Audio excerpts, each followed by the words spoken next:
Good morning. Yesterday, Pastor Hale was sharing with us Jesus' last words in the book of Matthew. We call that the Great Commission, when Jesus says, "Go and make disciples." These are his final instructions to his followers. And so the remainder of the New Testament is filled with these early believers doing just that. They are going and making disciples. They are sharing the good news of Christ with what becomes the early church, these early believers, these new believers. We hear so much in the book of Acts about the growth and the spread of Christianity. And then we have a whole series of letters to finish out the New Testament. Many of those were written by the Apostle Paul, and they were written to churches, to early churches, new churches, young churches in their first couple of years.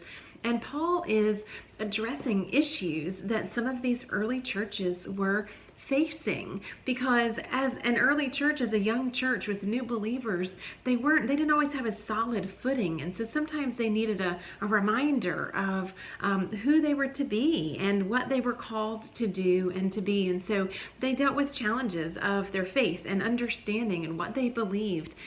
They were easily swayed by false teachers, and so sometimes that had to be addressed and people had to be called back into right teaching. There was sometimes division in these early churches, and that had to be addressed as well. And sometimes these early believers, they would kind of they would fall back to worship of idols that was comfortable and familiar to them. They would sort of fall back, and they had to be called back to following Christ, the one true Christ. So Paul, in his letters that he writes to these early churches, he offers encouragement, he offers direction, he offers guidance, instruction to help get these early churches back on track where they needed to be. And I want to share with you the last couple of verses of the book of 2 Corinthians, these last words that Paul has to share in the book of 2 Corinthians. Paul writes, "Dear brothers and sisters, I close my letter with these last words. Be joyful, grow to maturity, encourage each other, live in harmony and peace.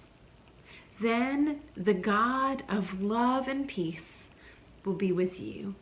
What beautiful words that we read in the New Testament here that are so applicable to us today, to the church today, to the believers that we are today. To be joyful, to grow to maturity in our faith, to encourage one another, to live in harmony and peace. These are great words for us to hear within our hearts, so that we can live out the faith that we are called to in Christ Jesus. I hope you have a wonderful day. I can't wait to see you again soon.